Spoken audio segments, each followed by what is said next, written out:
à l'extérieur, quelqu'un qui voit ce livre, bon, il peut bien se demander, ah bon, mais c'est qui ce monsieur qui peut dire de telles choses?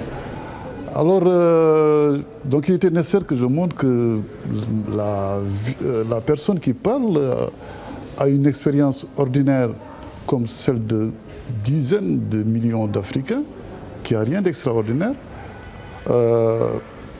Donc au début, je fais un parcours autobiographique, essentiellement pour cette raison, mais en préparant bien sûr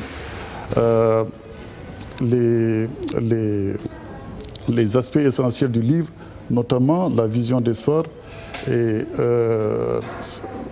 la vision du développement également inspirée par l'œuvre et la pensée de Cheikh Ahmadou Bamba. Alors, bien entendu, il y a des aspects, des faits qui ont contribué peut-être à approfondir la recherche, parfois accélérer même la publication du livre.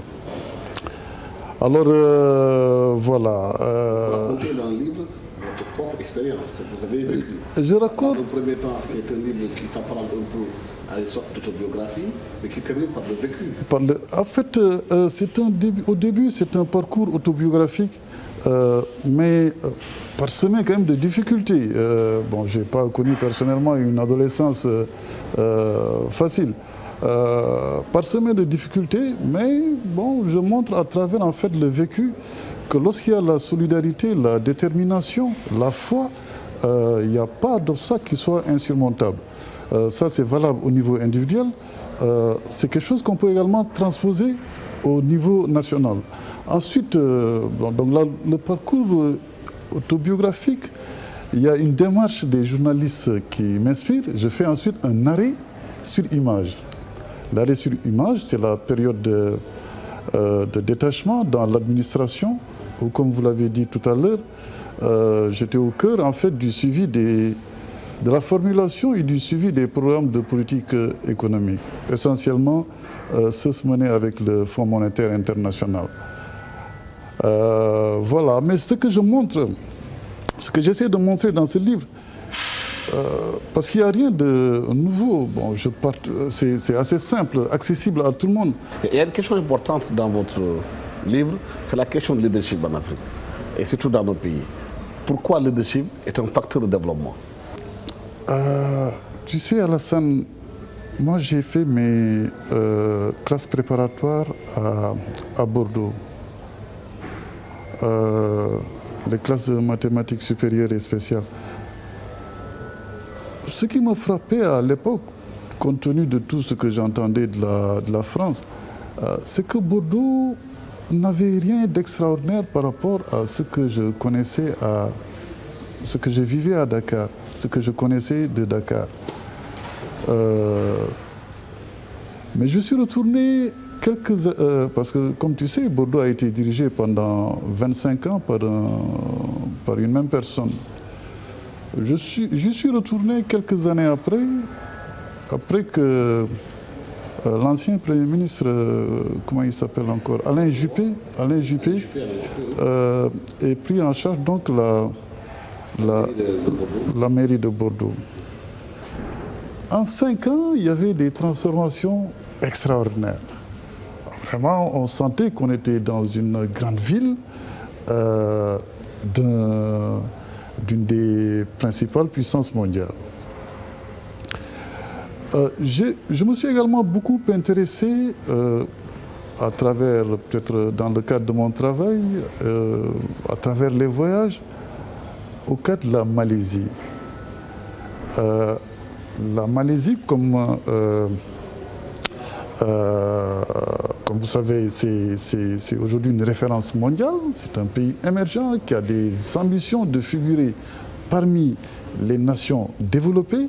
Et il n'y a aucun doute qu'ils y arriveront. Alors, j'étais surtout frappé par le fait que les Malais, dans leur façon de vivre, dans leur quotidien, ils nous ressemblaient beaucoup.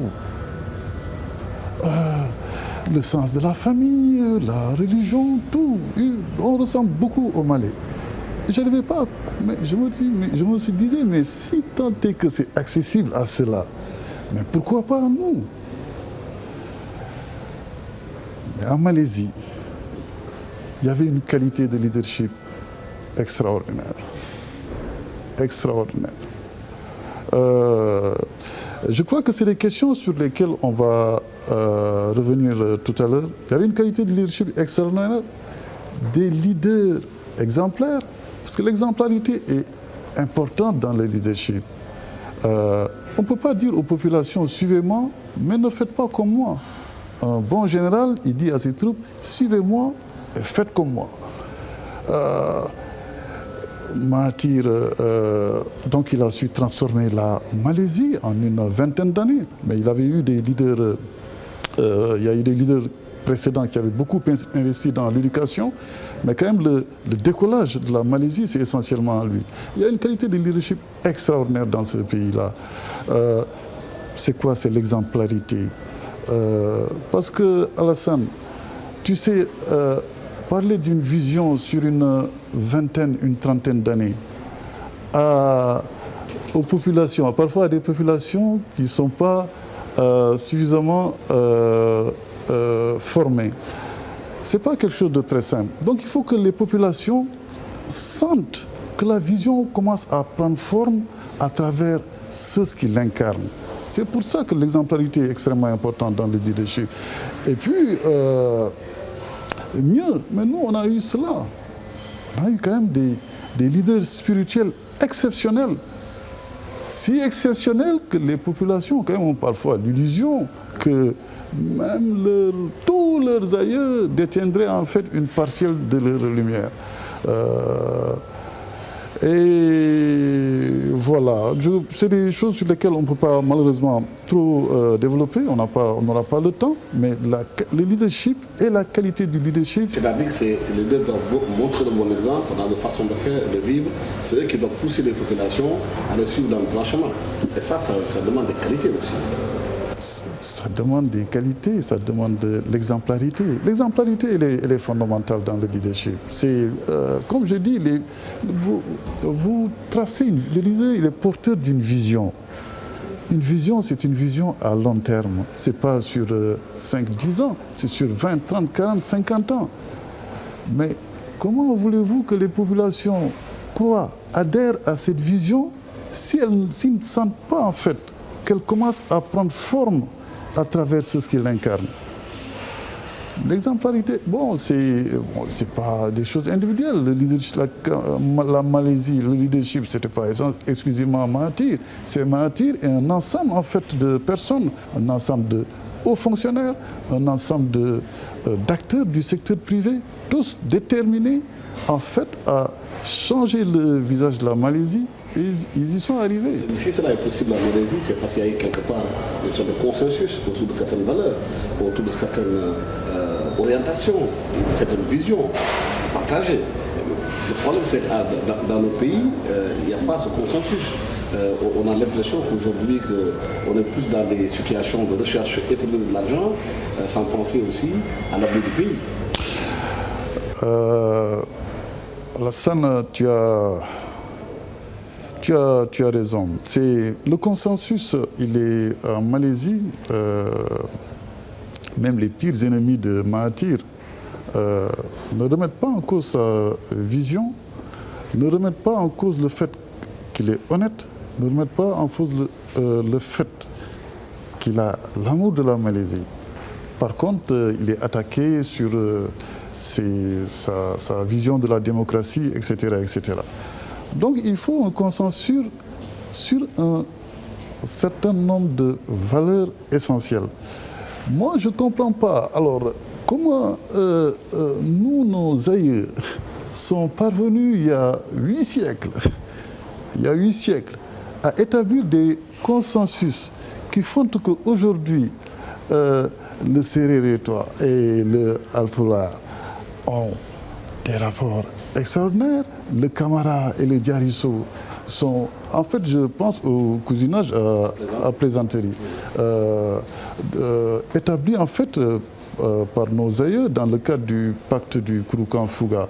Alors, je ne comprends pas que nos aïeux soient parvenus à cela il y a plus de 8 siècles et qu'aujourd'hui encore, nous tâtonnions sur les questions de consensus en fait national.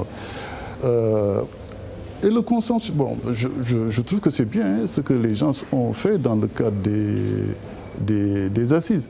Bon, mais allez demander aux commandés sénégalais c'est quoi le contenu en fait des assises. Bon, allez savoir. Que cela ne pose pas un problème beaucoup plus profond. C'est le problème de l'alphabétisation de nos citoyens, la maîtrise de nos propres langues nationales. Parce qu'on a vu que dans le monde, aucun pays au monde s'est développé avec une langue étrangère. Nous fonctionnons avec le français, avec lequel nous parlons en ce moment dans cette émission. Et qu'aujourd'hui, il y a des Sénégalais qui ne comprennent pas peut-être ce qu'on a entendu dire. Est-ce qu'aujourd'hui, il ne faudrait pas qu'il y avait un projet quand même du président de la République d'alphabétiser l'administration pour que les gens puissent comprendre les langues nationales et que les citoyens puissent être adhérés au projet de société. Mais le problème, c'est qu'on ne va pas jusqu'au fond des choses. Non, Alassane, tu as raison. D'abord, il faut pouvoir se focaliser sur l'essentiel. Bon, je ne sais pas, si vous déclinez une vision qui tient sur, sur 400 pages, moi-même je ne la lirai pas, je n'ai pas le temps, vraiment je ne la lirai pas. Une vision, elle doit être, pour être partagée, il faut qu'elle soit accessible en fait au plus grand nombre. Donc il faut pouvoir se focaliser sur l'essentiel, ça c'est la première chose. La deuxième chose, comme tu l'as dit tout à l'heure, en fait, quel projet de société on peut mener avec des populations qui n'ont absolument aucune idée de là où vous voulez les mener?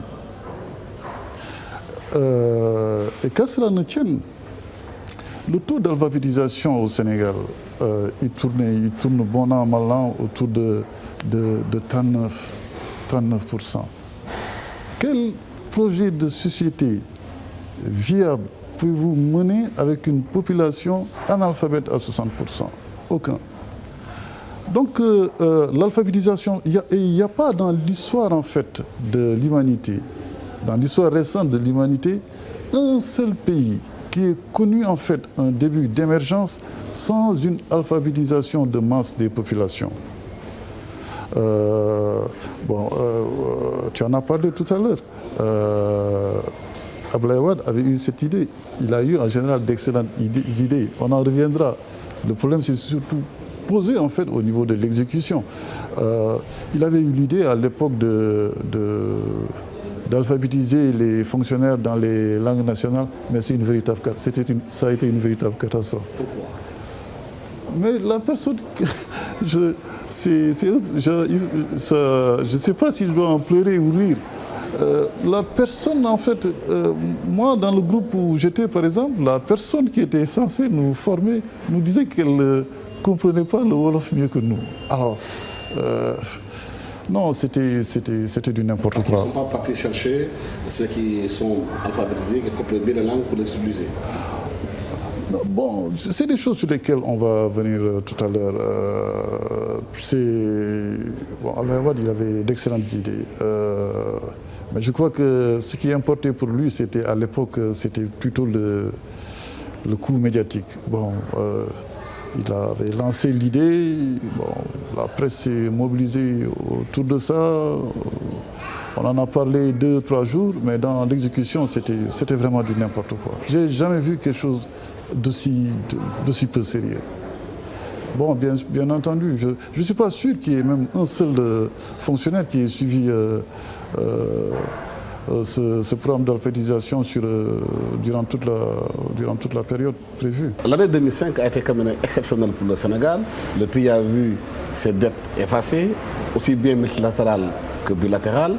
Le Sénégal avait pratiquement, en ce moment-là, énormément d'argent pour sortir du sous-développement. Pratiquement 100 milliards par an pendant 10-15 ans. Pourquoi ça n'a pas marché?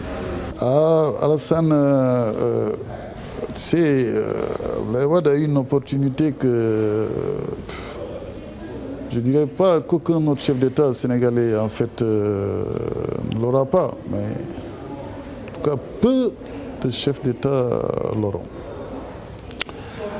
En 2005, on avait atteint le point d'achèvement de l'initiative PPTE. Donc on nous a effacé une bonne partie de la dette extérieure. On a bénéficié également de l'initiative d'annulation de la dette multilatérale. Si tant est que la dette extérieure, qui faisait plus de 60% du PIB, était ramenée pratiquement à 18% du PIB. En termes d'annulation, en termes d'argent frais, ça correspondait à 80 à 100 milliards, en fait, pas sur 10 ans, mais sur 15-20 ans. Par an. Alors, également, dans nos rapports avec le Fonds monétaire, tu sais, le Fonds monétaire, il intervient dans les pays pour financer des déficits de balance des paiements.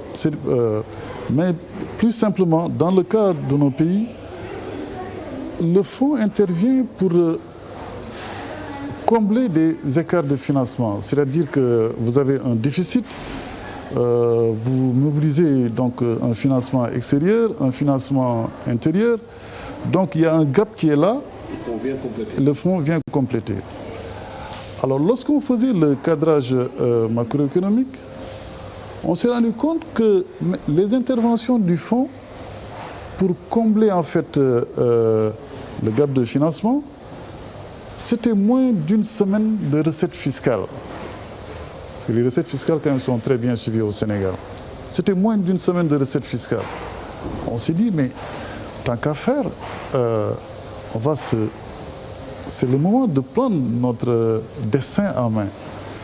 On va se passer du Fonds monétaire, juste avoir avec eux un programme sans décaissement. L'idée, quand même, est venue du Sénégal. Juste avoir avec eux un programme sans décaissement, mais également on va profiter de la période pour fixer en fait les piliers en fait pour l'émergence vraiment véritable du Sénégal. À l'époque, j'avais personnellement eu des discussions assez poussées avec Aminata Niane pour lancer en fait la stratégie de croissance accélérée. Bon, bien sûr, tout ça est devenu du n'importe quoi après. Bon, parce qu'une stratégie de croissance accélérée assise sur, je ne sais pas, 6-7 secteurs, c'est sans qu'on mesure avec les capacités financières humaines du Sénégal. Bien sûr, ça mène à rien du tout. Alors, mais en fait, bon, on n'a rien fait de tout cela. Finalement, on s'est lancé dans des programmes dispendieux. Avec les travaux de l'ANOCI, avec les transferts massifs sans absolument aucune efficacité dans le secteur de l'énergie. Bon, à l'époque, en 2 ans, en 2006 et 2008, on avait transféré presque 400 milliards en fait, dans le secteur de l'énergie.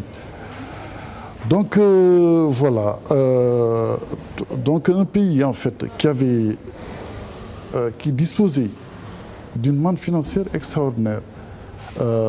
Et il y avait à l'époque le projet de Diamniadio, on pourra en dire un mot tout à l'heure, d'une volonté de tous les bailleurs de fonds de l'accompagner, se retrouver en 2008 avec une situation des finances publiques totalement exsangue. Voilà. Parce que cet argent a été mal utilisé. Mais bien orienté dans le projet porteur, c'est ça? D'abord, on s'est lancé dans des programmes dispendieux, dans des choses non prioritaires, dans du gâchis, un gâchis extraordinaire avec les travaux de l'ANOCI. Bon, là, c'est les audits qui nous en diront davantage. Dans des transferts massifs, sans aucune efficacité, mais dans du gâchis, en fait, pour le secteur de l'énergie. Bon, et figurez-vous, à l'époque, on avait fait des coupes budgétaires de presque 200 milliards. Bon, plus précisément, c'était 192 milliards à peu près. Des coupes budgétaires de presque 200 milliards. Et malgré ça, l'État s'est retrouvé avec des arriérés de paiement de l'ordre de 300 milliards. Quelques années après, en 2008, on se retrouve dans une situation complètement différente. Le Sénégal plonge dans une crise où on retrouve des trous de pratiquement de 400 milliards, de 500 milliards. Où est passé cet argent? Les audits nous édifieront davantage. Comme j'ai dit, il y a eu beaucoup de gaspillage, beaucoup avec les travaux de l'ANOCI. Des transferts massifs, sans aucune efficacité pour le secteur de l'énergie. 400 milliards pratiquement en 2006 et 2008. Vous pensez que cet argent n'a pas été utilisé à bon escient, c'est ça? Bon, ça, moi, ce sont les... En tout cas, on n'en voit pas, comment dirais-je, nécessairement les impacts. Quand cela ne tienne sur le secteur de l'énergie, on vit toujours les mêmes problèmes. Bon, les travaux de l'ANOCI, ça, les audits nous en diront davantage. Mais il y a eu un gâchis extraordinaire. Juste Guidaresso, par rapport à cette histoire de 2005 où le Sénégal s'est retrouvé dans une situation favorable avec beaucoup d'argent parce que sa dette a été effacée, il y avait quand même un travail préalable qui a été fait. C'est le travail concernant le document de stratégie de réduction de la pauvreté, le DCRP. En quoi le DCRP a été déterminant, le premier DCRP pour le Sénégal? Effectivement, Alassane, le premier DRSP a été assez déterminant parce que ça faisait partie des conditionnalités pour l'annulation de la dette, l'élaboration de ce DRSP dans le cadre d'un processus participatif. Personnellement, le ministre Makhtar Diop m'avait fait l'honneur de me confier la coordination en fait, de l'élaboration de ce document. Alors, le ministre Makhtar Diop ne voulait pas lancer en fait le processus d'élaboration du DRSP durant une période de campagne, parce qu'il y avait les législatives qui étaient prévues en juin 2001 ou quelque chose comme ça. Alors il voulait qu'on le fasse dans un cadre beaucoup plus serein. Malheureusement, après les législatives de juin 2001, donc il est parti. Il avait été remplacé par le ministre Mamadou Seck. Je lui avais expliqué que on a cette contrainte d'élaboration du DRSP. On a 6 mois pour le faire. C'est matériellement quasiment impossible. Il faut donc qu'on discute avec la Banque mondiale pour différer de 6 mois encore. Il m'avait dit qu'il ne voulait pas commencer son magistère par des reports, ce qui se comprend bien entendu. Donc avec les techniciens, on avait décidé de réunir toutes les conditions en fait pour le faire. Là, j'en profite pour rendre vraiment un hommage à toute l'équipe technique qui avait travaillé avec moi, les Ibrahima Dia du MCA Sénégal, Mayassine Kamara qui est à la cellule de pauvreté et bien d'autres encore.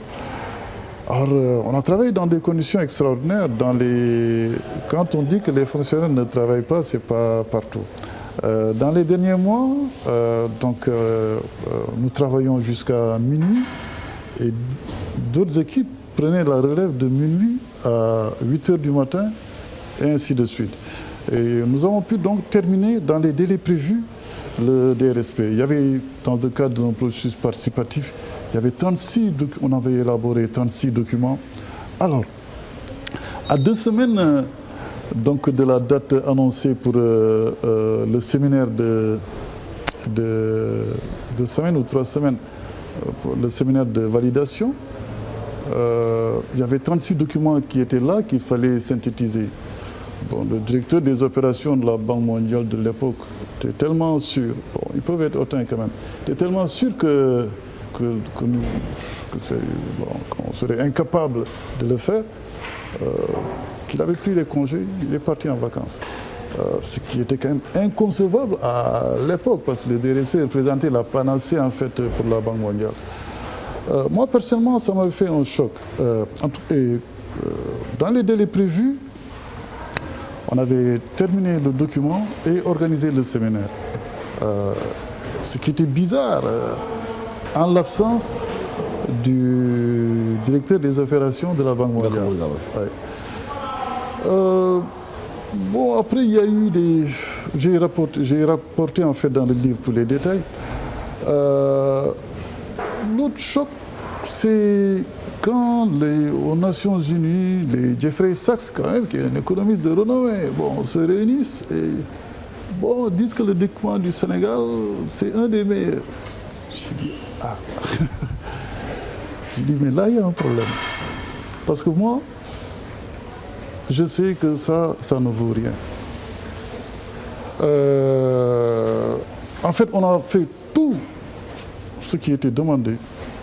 Il y avait un cadre qui était tracé par le Fonds monétaire, la Banque mondiale, pour l'élaboration des DRSP. On a tout respecté, mais je savais que ça, le Sénégal ne pouvait vraiment pas compter sur quelque chose comme ça, en fait, pour espérer l'émergence. La pauvreté dont on parle est toujours présente. On a mis en place stratégie, mais les Sénégalais continuent à être pauvres. En tout cas, moi, personnellement, c'est ce qui m'a amené à réfléchir et essayer de proposer une démarche, une vision sur les questions de développement. Mais est-ce que ça ne repose pas le problème justement de la Banque mondiale, des FMI qui viennent dans nos pays avec leur propre schéma de pensée et de façon de faire, nous imposer les canevas sans que nous-mêmes nous ayons la latitude aussi de dire comment nous pouvons penser notre développement? En fait, tout ça, c'est des problèmes de leadership. Je vais te raconter une anecdote.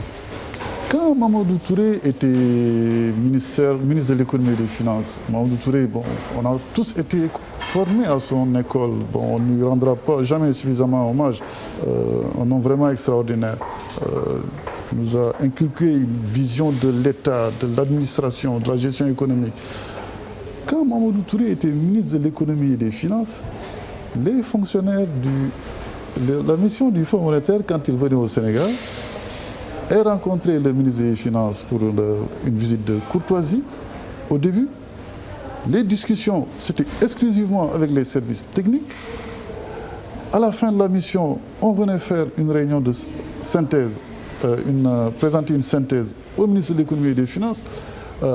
Nous-mêmes, à l'époque, on abritait, j'étais à la direction de la prévision et de la conjoncture à l'époque, on abritait, le représentant du FMI, il était dans nos locaux.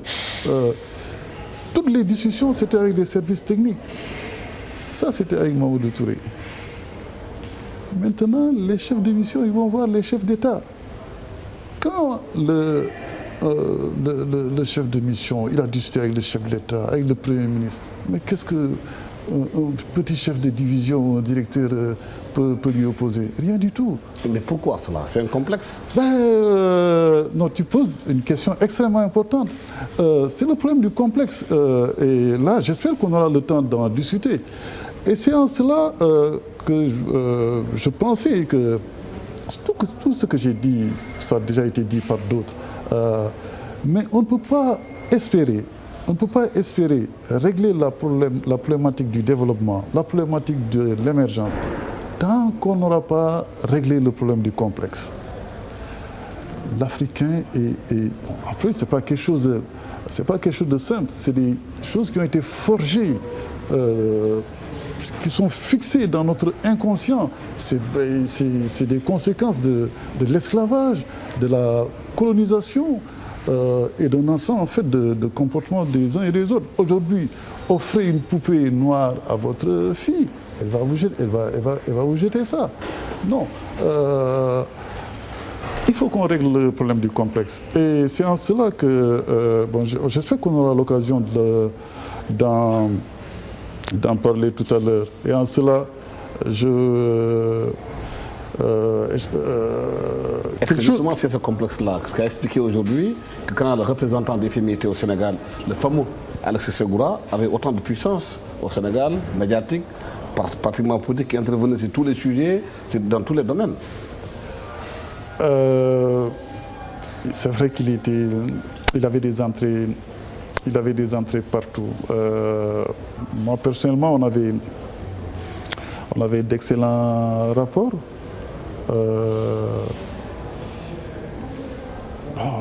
Ça, c'est des choses que je ne vais pas trop développer là-dessus.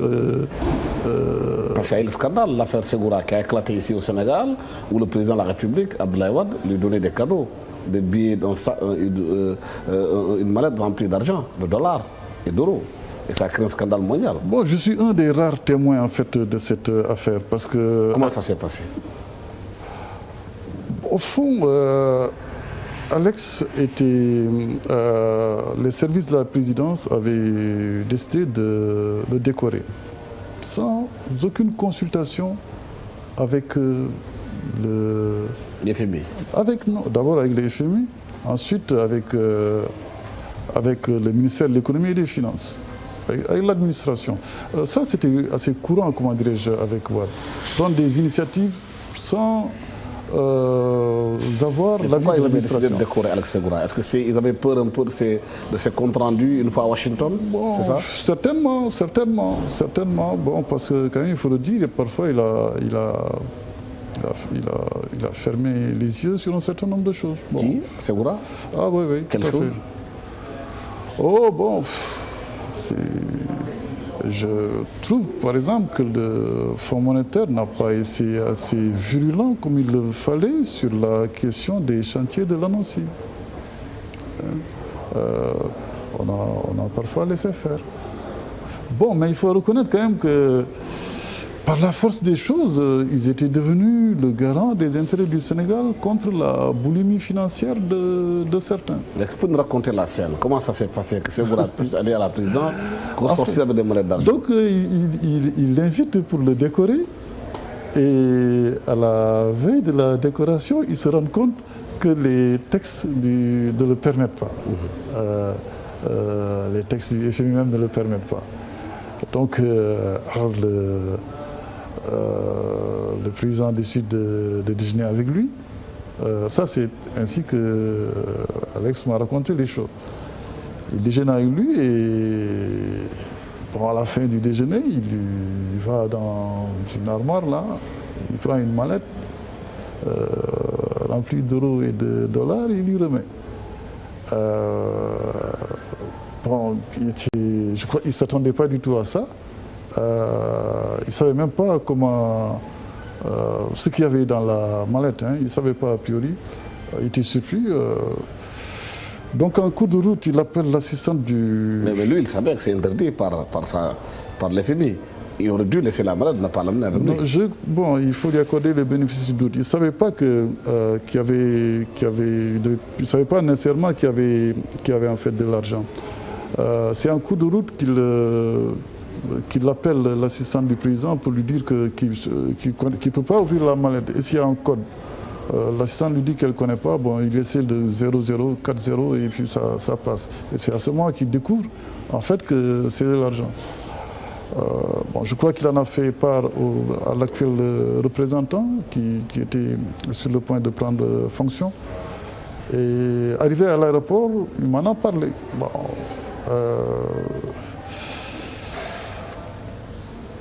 bon, je lui avais proposé de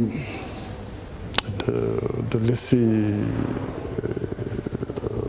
l'argent à son assistante et de rendre compte au Fonds monétaire arrivé à Washington. Bon, il m'a dit qu'il ne voulait pas trop la mêler à ça et voilà comment il est parti avec... Oui, ça a eu un retentissement mondial cette affaire-là. Ah, et ça a eu des conséquences peut-être même sur l'économie du Sénégal. Ah, ça a eu des retentissements en fait inimaginables. Parce que peu de temps après, on était allé à Londres, à la City. En fait, c'est pour... à l'époque, il y avait une émission d'Eurobond, ce qu'on appelait l'Eurobond, une émission de bons du Trésor de l'ordre de 200 millions de dollars. Mais partout où on passait, tous les investisseurs qu'on rencontrait, les investisseurs potentiels, leur seule question portait sur ça. Bien sûr, ça a quand même détruit l'image du... Mais est-ce que vous pensez qu'il y a des mesures qui ont été prises au Sénégal après cette affaire pour lutter efficacement contre la corruption? Ah, il y a comment on appelle ça? il y a la commission, le nom est tellement compliqué d'ailleurs. La commission nationale de lutte contre la corruption et la concussion. Oui. Non, Alassane, ce n'est pas un problème de commission. Il y a quelque chose qui est au cœur du bon fonctionnement de la société et du fonctionnement d'une économie libérale, c'est l'indépendance de la justice. Parce que tous les textes sont là. Le policier qui se fait corrompre, il y a des textes qui prévoient des sanctions. C'est parce que les choses ne fonctionnent pas normalement. En fait, que tant le corrupteur et le corrompu, en fait, sont des personnes, au fond, un peu victimes de la faiblesse des institutions. Parce que si le système fonctionnait normalement, je vois mal un responsable qui sait qu'à la fin de l'année, son service fera l'objet d'un audit. Et qu'en cas, en fait, au cas où on trouverait en fait des dérapages par rapport à la gestion des deniers publics, il risque de faire la prison. Et personne n'y pourra absolument rien. Non, je crois que... Mais est-ce que c'est la faiblesse du système dont vous parlez tout à l'heure qui explique aujourd'hui l'ampleur des dégâts au Sénégal? On fait des audits un peu partout dans ce pays-là, mais on se rend compte que pendant 12 ans, le règne d'Abdoulaye Wade, bien avant d'ailleurs, que les deniers du Sénégal, l'argent public a été dilapidé de manière exceptionnelle. Tu sais, bon, il a été dilapidé de manière exceptionnelle sous Wade, mais quand même les faits de corruption et de gagegie dans la gestion des deniers publics, ça n'a pas commencé avec lui. Qu'à cela ne tienne, en Malaisie, quand j'étais allé avec le ministre d'État Abdoulaye Diop,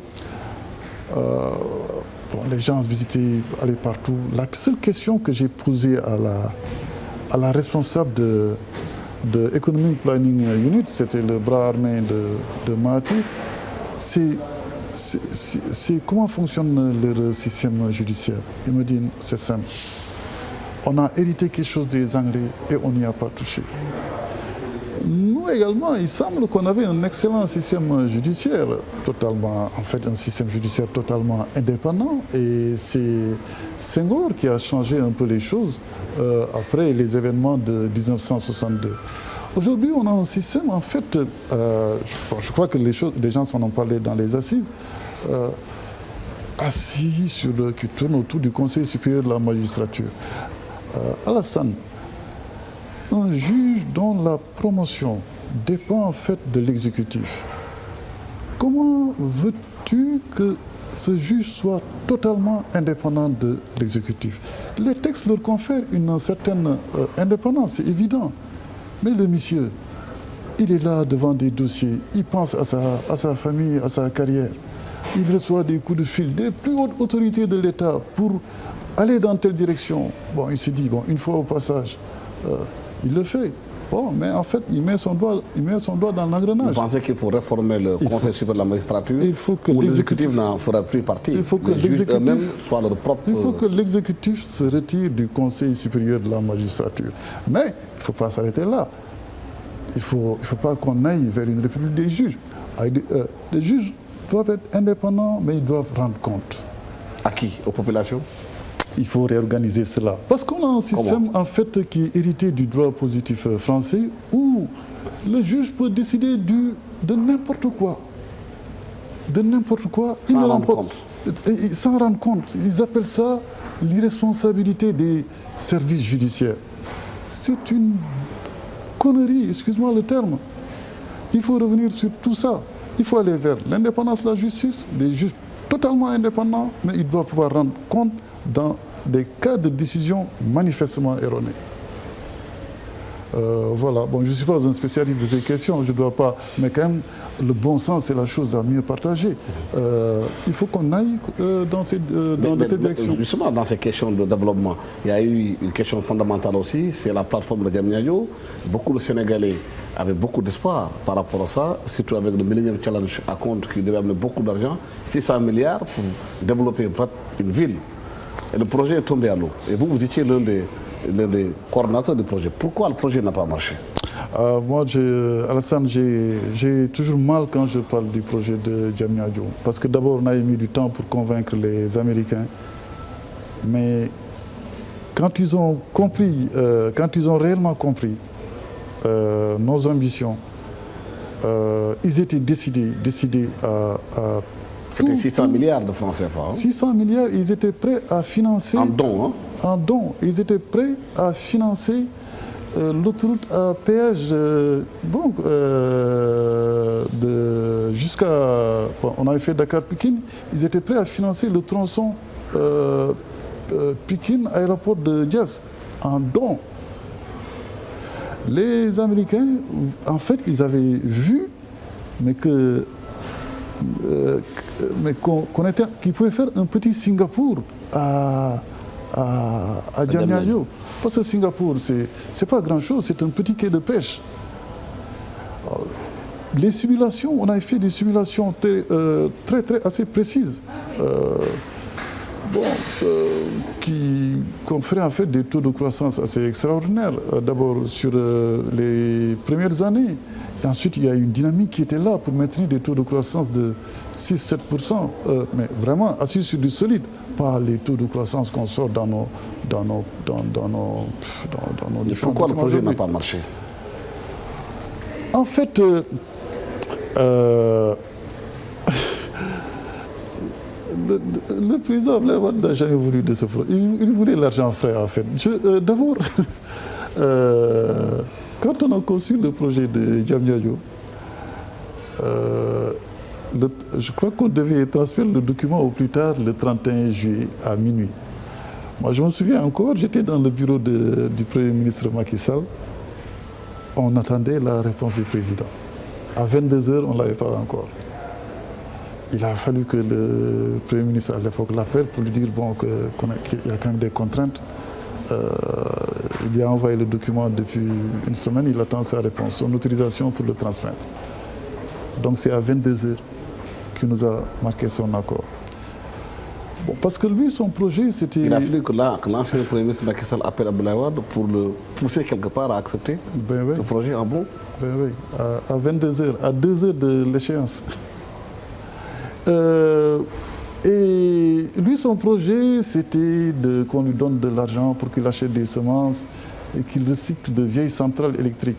De vieilles centrales électriques venues d'Afrique du Sud ou d'Europe. Alors, bon, il a vu que ça ne pouvait pas marcher. Donc on a commencé à dérouler le projet de Diamniadio. Il y a eu beaucoup de péripéties. Bon, 2 ou 3 ans après, on m'a fait revenir. Parce que je dirigeais seulement l'équipe technique de conception du projet. On m'a fait revenir donc pour la plateforme de Diamniadio. Donc j'ai conçu mon équipe vraiment avec des personnes vraiment... Comment c'est ce complexe-là qui a expliqué aujourd'hui que quand le représentant des FMI était au Sénégal, le fameux Alexis Segura avait autant de puissance au Sénégal, médiatique, pratiquement politique, qui intervenait sur tous les sujets, dans tous les domaines. C'est vrai qu'il avait des entrées partout. Moi personnellement, on avait d'excellents rapports.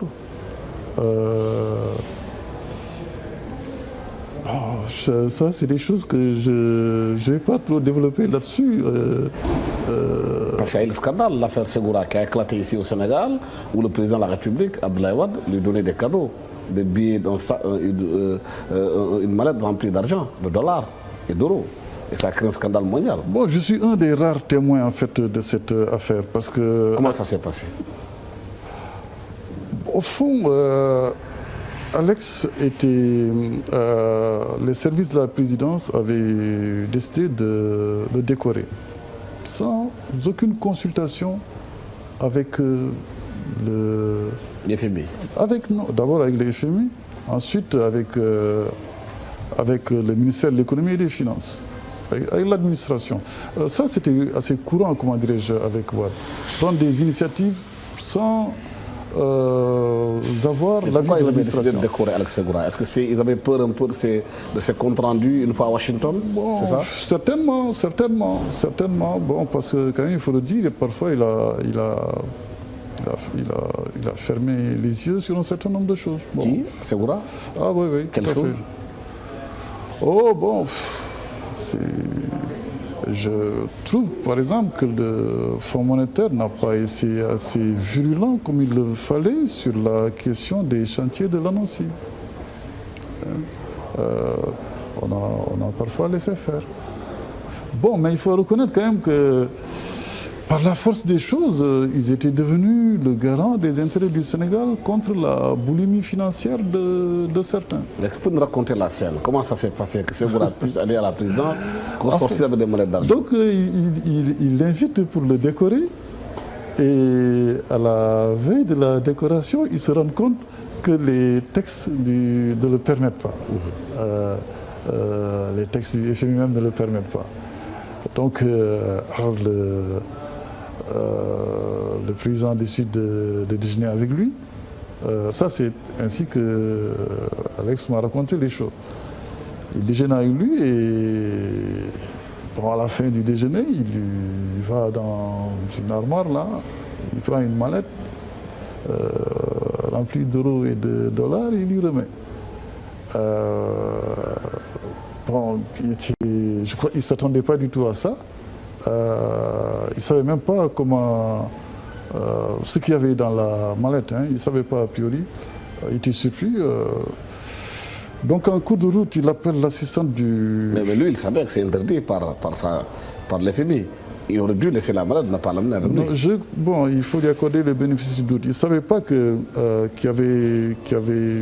savait pas nécessairement qu'il y avait en fait de l'argent. C'est en cours de route qu'il appelle l'assistant du président pour lui dire qu'il ne peut pas ouvrir la mallette. Et s'il y a un code, l'assistant lui dit qu'elle ne connaît pas, bon, il essaie de 00, 40 et puis ça passe. Et c'est à ce moment qu'il découvre en fait que c'est de l'argent. Bon, je crois qu'il en a fait part à l'actuel représentant qui était sur le point de prendre fonction. Et arrivé à l'aéroport, il m'en a parlé.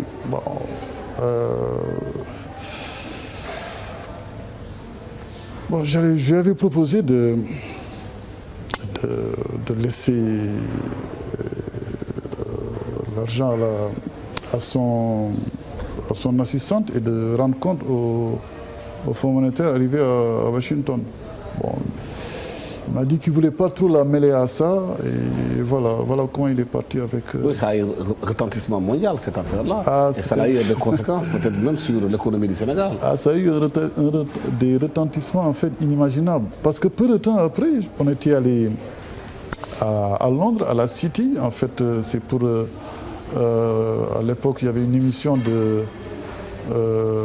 d'Eurobond, ce qu'on appelait l'Eurobond, une émission de bons du Trésor de l'ordre de 200 millions de dollars. Mais partout où on passait, tous les investisseurs qu'on rencontrait, les investisseurs potentiels, leur seule question portait sur ça. Bien sûr, ça a quand même détruit l'image du... Mais est-ce que vous pensez qu'il y a des mesures qui ont été prises au Sénégal après cette affaire pour lutter efficacement contre la corruption? Il y a... Comment on appelle ça? Il y a la commission, le nom est tellement compliqué d'ailleurs. La commission de lutte contre la corruption et la concussion? Oui. Non, Alassane. Ce n'est pas un problème de commission. Il y a quelque chose qui est au cœur du bon fonctionnement de la société et du fonctionnement d'une économie libérale, c'est l'indépendance de la justice. Parce que tous les textes sont là. Le policier qui se fait corrompre, il y a des textes qui prévoient des sanctions. c'est parce que les choses ne fonctionnent pas normalement. En fait, que tant le corrupteur et le corrompu, en fait, sont des personnes, au fond, un peu victimes de la faiblesse des institutions. Parce que si le système fonctionnait normalement, je vois mal un responsable qui sait qu'à la fin de l'année, son service fera l'objet d'un audit et qu'en cas, en fait, au cas où on trouverait en fait des dérapages par rapport à la gestion des deniers publics, il risque de faire la prison et personne n'y pourra absolument rien. Non, je crois que... Mais est-ce que c'est la faiblesse du système dont vous parliez tout à l'heure qui explique aujourd'hui l'ampleur des dégâts au Sénégal? On fait des audits un peu partout dans ce pays-là, mais on se rend compte que pendant 12 ans, le règne d'Abdoulaye Wade, bien avant d'ailleurs, que les deniers du Sénégal, l'argent public a été dilapidé de manière exceptionnelle. Tu sais, bon, il a été dilapidé de manière exceptionnelle sous Wade, mais quand même les faits de corruption et de gagegie dans la gestion des deniers publics, ça n'a pas commencé avec lui.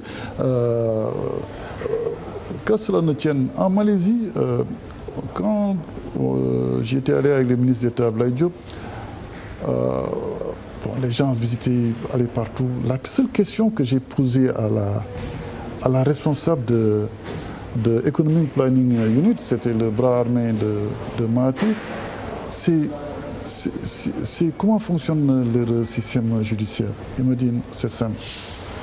On a hérité quelque chose des Anglais et on n'y a pas touché. Nous également, il semble qu'on avait un excellent système judiciaire, totalement, en fait un système judiciaire totalement indépendant. Et c'est Senghor qui a changé un peu les choses après les événements de 1962. Aujourd'hui, on a un système, en fait, je crois que les gens s'en ont parlé dans les assises, assis qui tourne autour du Conseil supérieur de la magistrature.